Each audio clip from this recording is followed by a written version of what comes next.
The task is sitting there right now, and it is staring back at you. You know the one, the thing you were supposed to begin this morning, and then this afternoon. And now it is evening, and it is still untouched.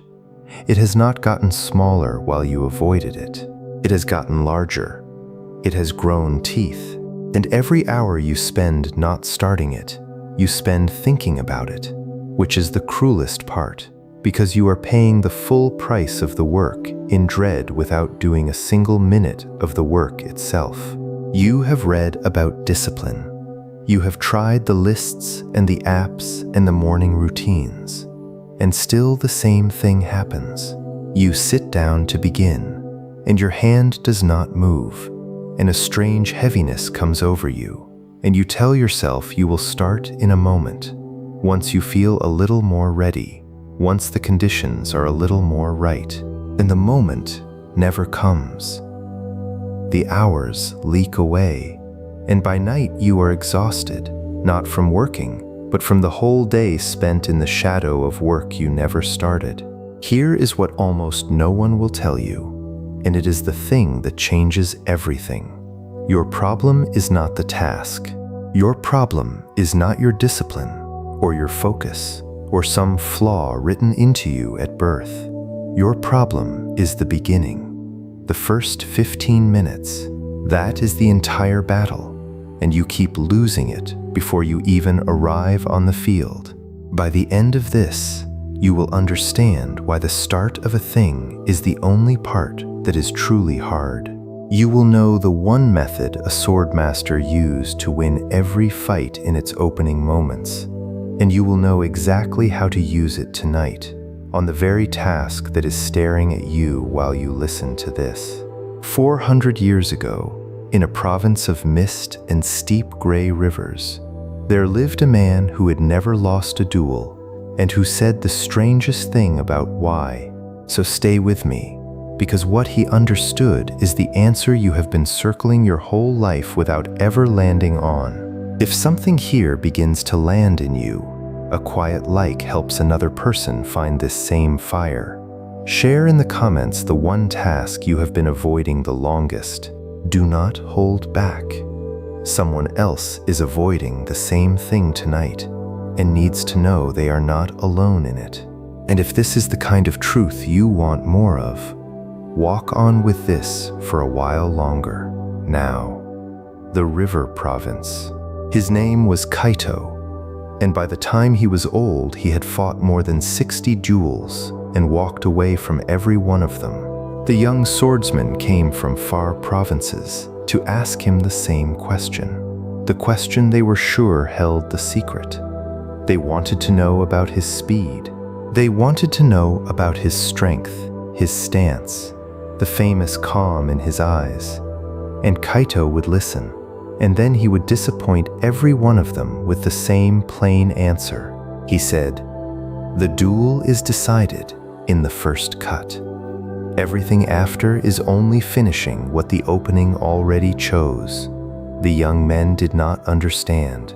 They thought a fight was a long thing, a contest of endurance, a war of many exchanges where the stronger man slowly wore the weaker one down.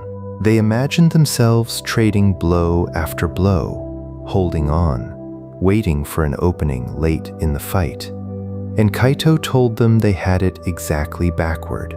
"There is no late in the fight," he said. "There is only the opening. The man who commits first, fully, in the first moment, has already won. The man who hesitates at the start has already lost, and the rest of the duel is just the slow arrival of a result that was decided in the opening breath. Stop here, because this is you. You have built your whole understanding of work around the wrong part of it. You think the hard part is the long middle, the grinding hours, the endurance. So you wait.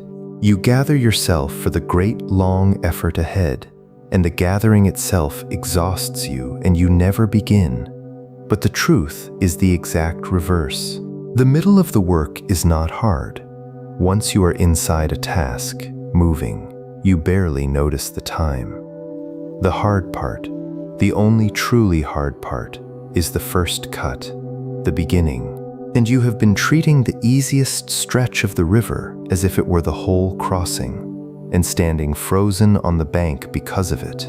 Kaito had a name for what he taught.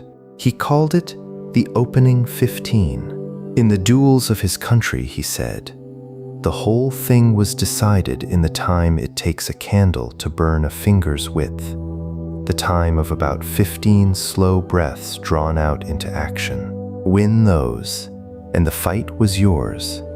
And so he trained his students not to endure, but to begin. He trained them to pour everything they had into the opening, when most men were still finding their stance, still deciding, still waiting to feel the moment was right. Hear what he understood, because it is about to change how you sit down to every task for the rest of your life. The reason the beginning is the only hard part is that the beginning is where the dread lives. Once you have begun, the dread is gone. It cannot survive contact with the actual work. It only exists in the space before, in the imagining, in the standing on the bank. The dread is not attached to the task. It is attached to the not starting. And every minute you delay, you are not avoiding the pain. You are living inside the only part of it that hurts. You have felt this and never named it. Think of the times you finally forced yourself to begin something you had been dreading for days. Within minutes, the dread was gone, and a small voice in you said, "This is not so bad. Why did I wait?" You always say that, every single time. This is not so bad. Why did I wait? And then the next day you wait again, because you never learn the lesson your own experience keeps trying to teach you. The dread is the lie. The beginning is the cure. And the beginning takes 15 minutes. Consider what the dread actually is, because once you see it clearly, it loses most of its power over you. The dread is your mind running ahead of your body. While your body sits still on the bank, your mind has already crossed the whole river 100 times, imagining every cold current, every difficult stretch, every way the work might go wrong. It has done the entire task in its imagination, over and over, and felt the weight of all of it at once, compressed into a single unbearable lump. That lump is what you call dread, and it is not real. The real task is never done all at once. It is done one motion at a time, and any single motion is easy. The dread is the whole river felt in one moment. The work is the river crossed one stroke at a time. They are not the same thing, and you have been confusing them your entire life. So when Kaito taught the opening 15, he was not teaching a trick of willpower. He was teaching a man how to stop crossing the river in his mind and start crossing it with his body. 15 minutes is a length of time so small that the mind cannot inflate it into something monstrous. You cannot dread 15 minutes the way you dread a whole project. The number is too small to carry that much fear. And that is precisely why it works. It shrinks the opening down to a size the dread cannot fit inside.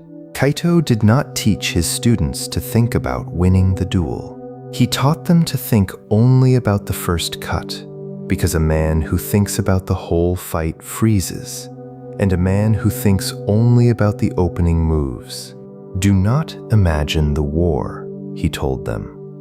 Imagine the first stroke, make it clean, make it total. The rest will follow from it the way a river follows the first break in the dam. This is the method, and I want you to feel how small it is, because the smallness is the whole power of it. You are not going to do the task. That is too large. The task is the war, and the war freezes you. You are going to do 15 minutes of the task. That is all. You are going to win the opening 15 and nothing more. You will tell yourself, plainly and honestly, that you only have to begin, and you only have to last 15 minutes, and then you are free to stop if you wish. And here is the secret hidden inside that small promise. You almost never stop, because the thing that was keeping you out was never the work. It was the wall at the entrance, the dread of beginning, and 15 minutes is the ladder over that wall. Once you are inside, moving, the task that looked like a mountain becomes simply the next small thing, and then the next, and the 15 minutes pass, and you look up and realize you do not want to stop, because stopping now would mean climbing the wall all over again tomorrow. This is the part you have to trust before you have proof of it. And it is the hardest thing to trust, because every instinct you carry says the opposite. Your instinct says, if I only commit to 15 minutes, I will do 15 minutes and stop, and the task will never get finished that way. So you refuse the small promise and demand of yourself the whole task, and the whole task is too large to begin, and so you do nothing at all. Look at the trade you are making. You refuse 15 real minutes because they are not enough, and in refusing them, you choose 0 minutes instead.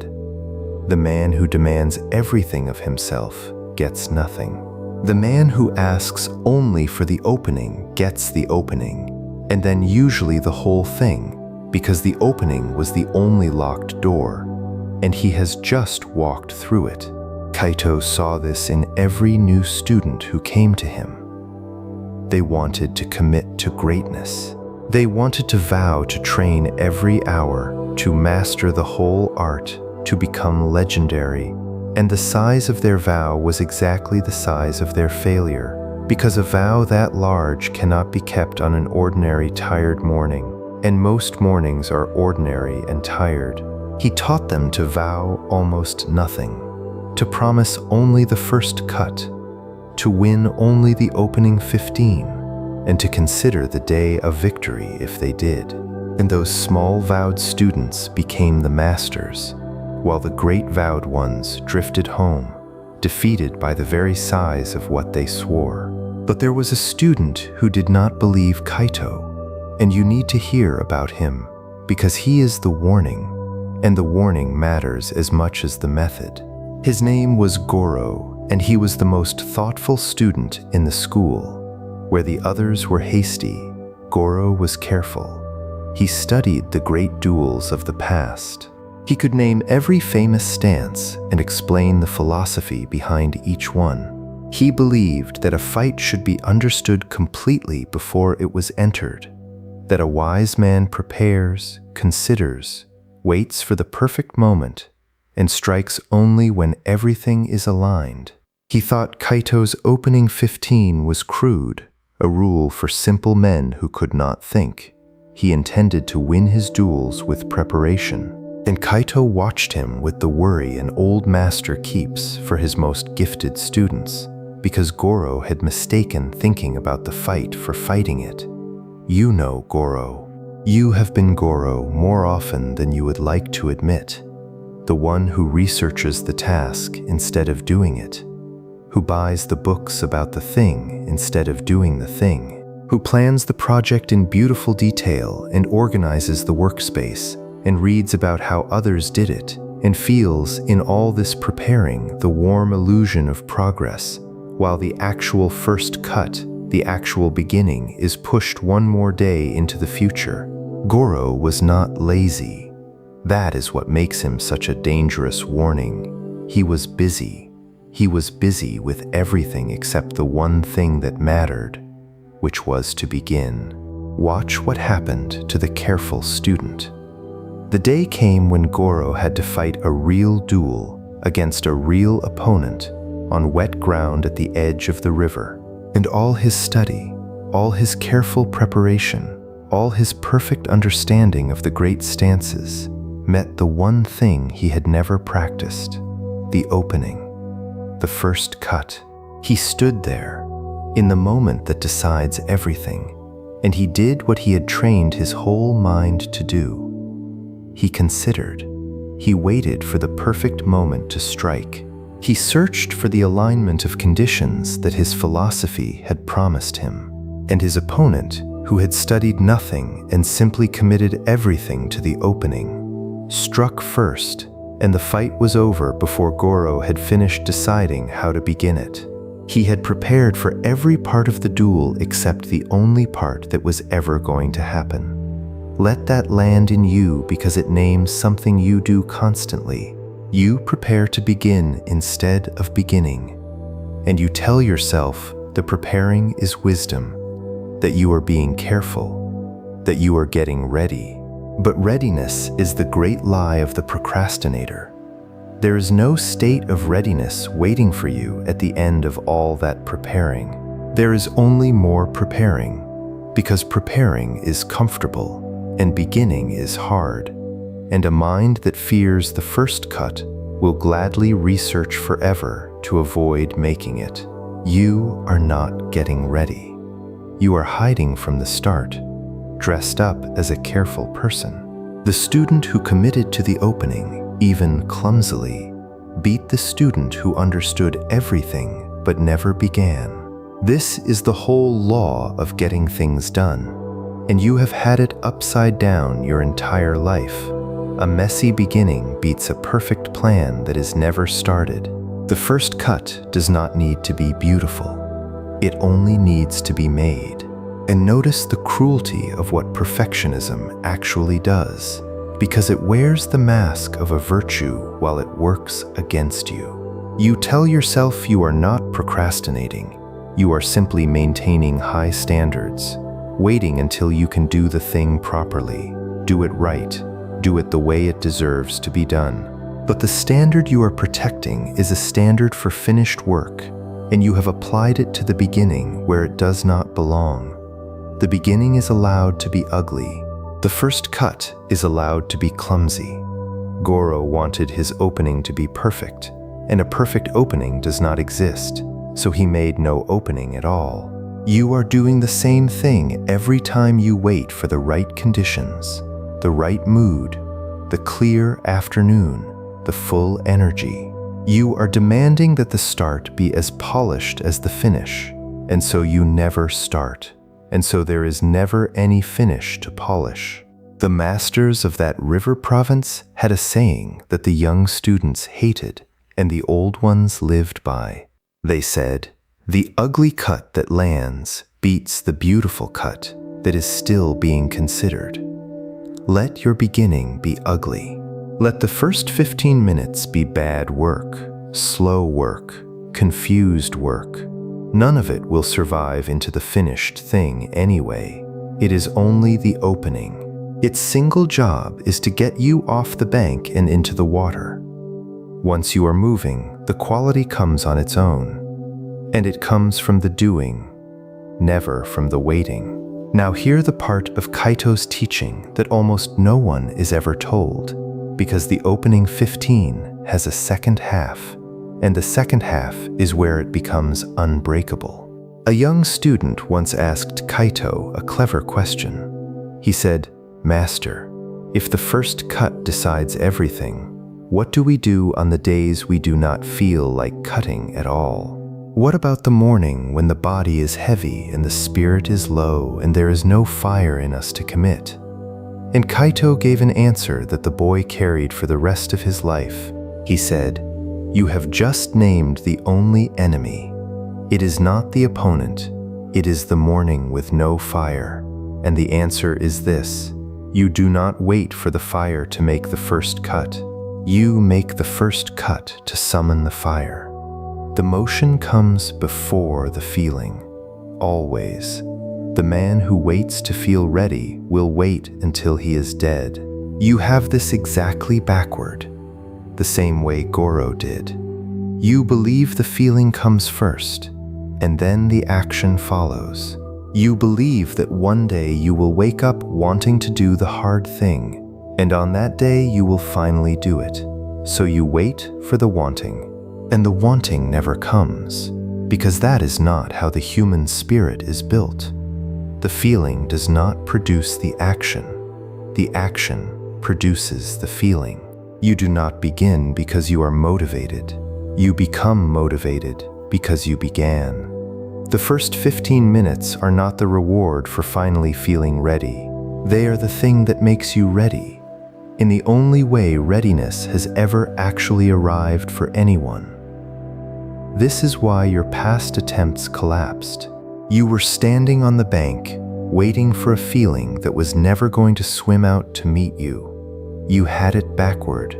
The feeling lives on the far shore, and the only way to reach it is to enter the cold water first. Without it, the motivation you have been waiting for your whole life is on the other side of the first 15 minutes, and the only way to get it is to start before you have it.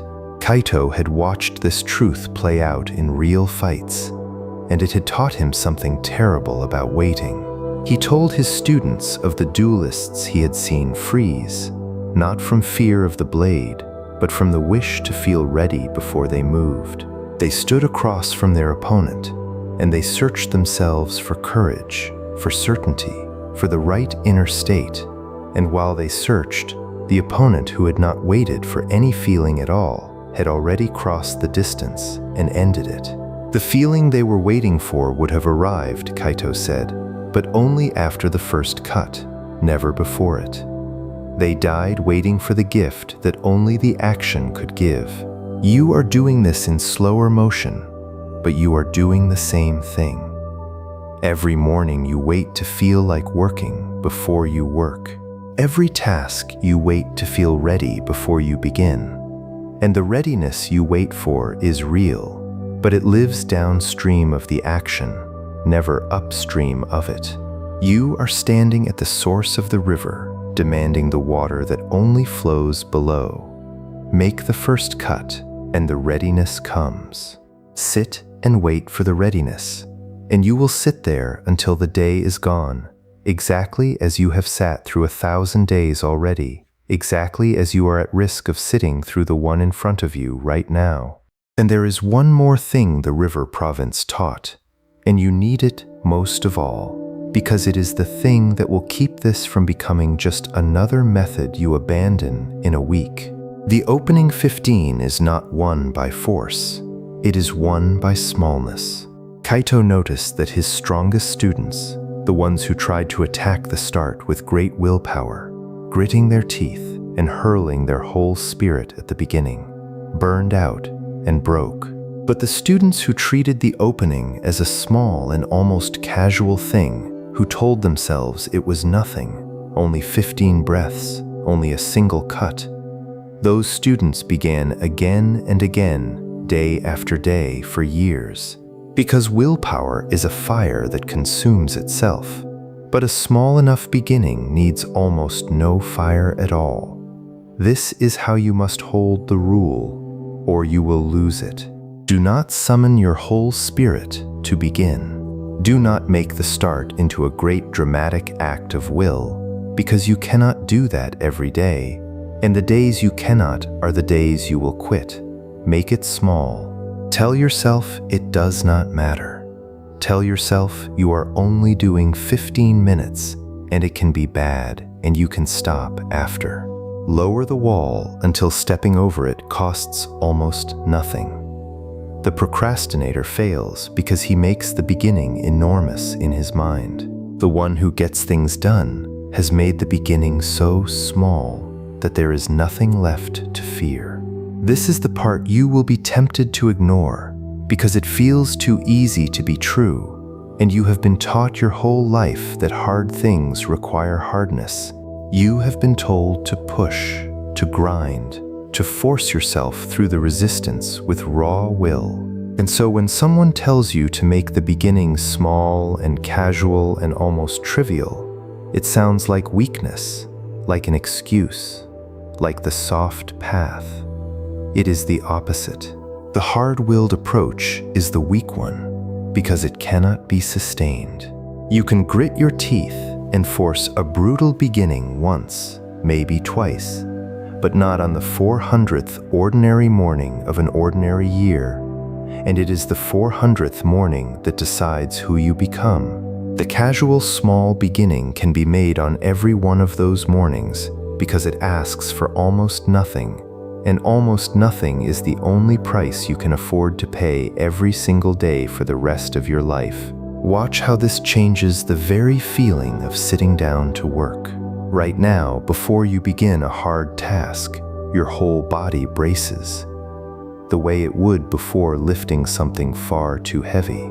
That bracing is the dread, and the bracing alone is exhausting. And often the bracing is so unpleasant that you flinch away from the task entirely just to escape it. But you do not brace to step over a low wall. You do not summon your courage to do 15 casual minutes of anything. The smallness removes the brace, and without the brace, you simply begin, the way you begin 100 small things every day without a second thought. And the great enemy that has ruled your life turns out to have been standing on a wall you can step over any time you choose to make it low enough. Now let me take you to the last thing Kaito ever said about the opening 15, on the final day of his life, because it is the part that turns a method into a way of living. He was very old by then, and the students gathered close to hear what a man who had never lost a duel would choose to say at the end. And he did not speak of swords. He said, "I won every fight because I understood that the whole of a man's life is openings. Every day is a duel with its own first cut. The morning is an opening. The task is an opening. The hard conversation, the difficult letter, the work you have been avoiding. Each one is a duel, and each one is decided in its first 15 minutes. And most men lose their entire lives one unfought opening at a time." Understand what he was telling those young men, because he was telling it to you. The reason your life is not the shape you want is not that you lack some grand strength for the long haul. It is that you keep losing the openings. 1,000 small beginnings you never made. 1,000 tasks that died on the bank because you stood there waiting to feel ready. And the feeling never came, and the day ended, and the task rolled over into tomorrow heavier than before. Your unlived life is not made of failed marathons. It is made of races you never started. But the reverse is the hope, and it is a greater hope than you have let yourself feel. If your life is lost one unfought opening at a time, then it is won the same way. Every first cut you make, every 15 minutes you begin when you did not feel like it, is a duel won. And duels won accumulate into a life. You do not need to become a different person. You do not need a vast new strength you were never given. You need only to win the opening, today on the one task in front of you, and then to do it again tomorrow. And the man you have been waiting to become is simply the sum of all those openings won. So let me leave the river now, and the sword master, and the careful student who lost because he prepared forever and never struck.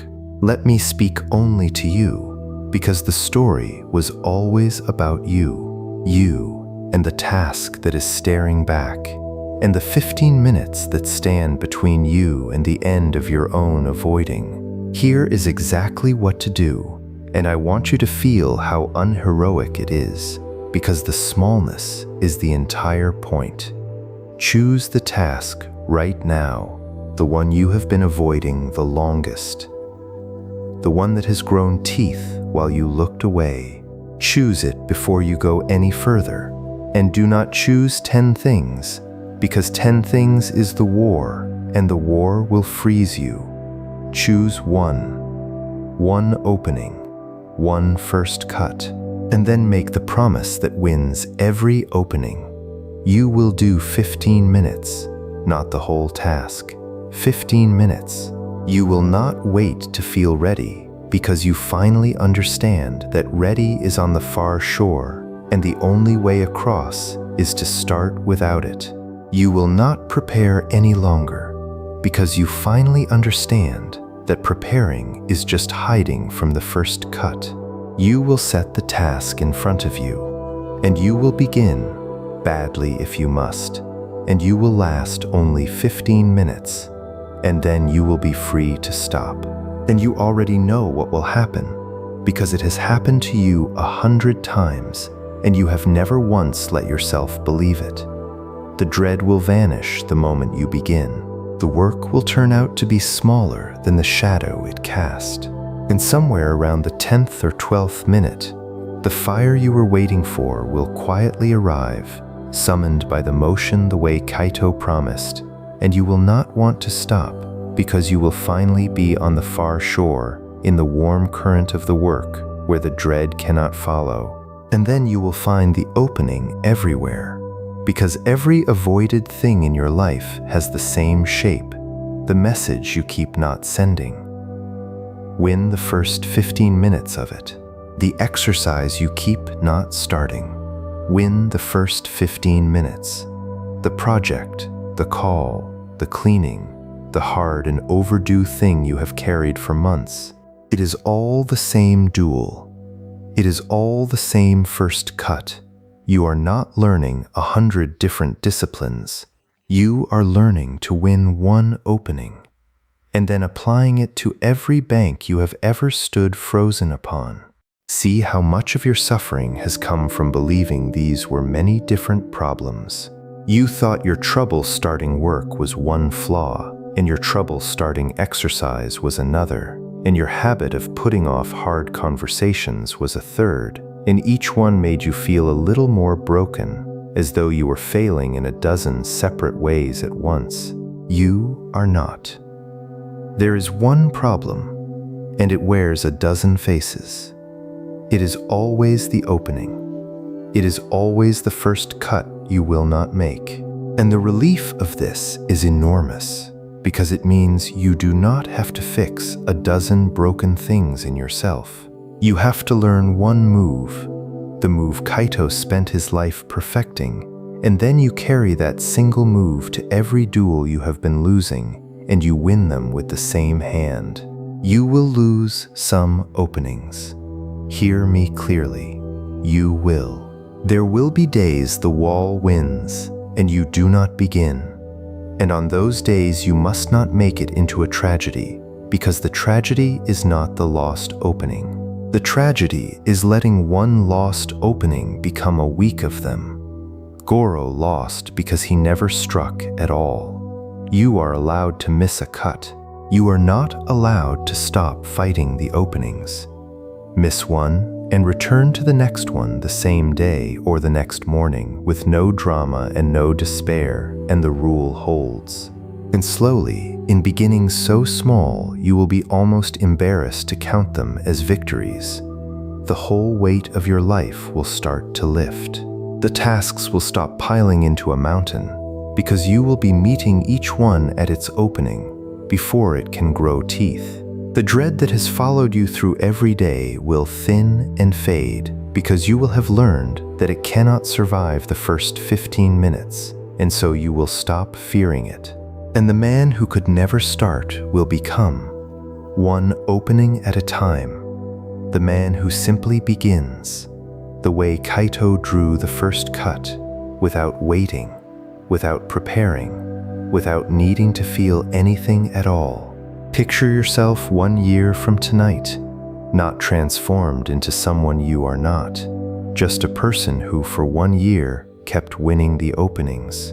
Picture the tasks that no longer haunt you because you met them at the start instead of fleeing them. Picture the quiet that comes when there is no longer a single dreaded thing sitting untouched in the corner of your mind.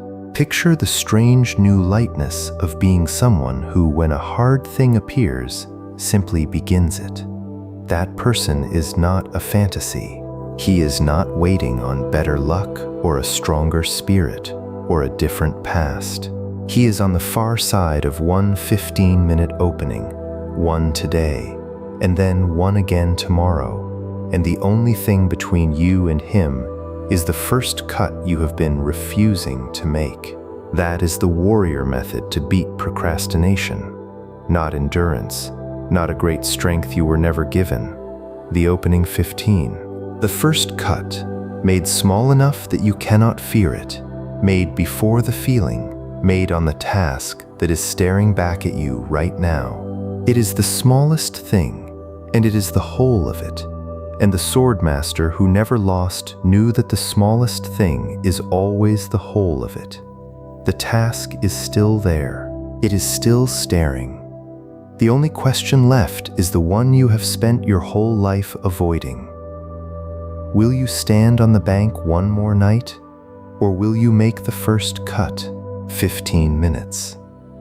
That is the entire distance between the person you are tonight and the one you keep promising yourself you will become. Begin.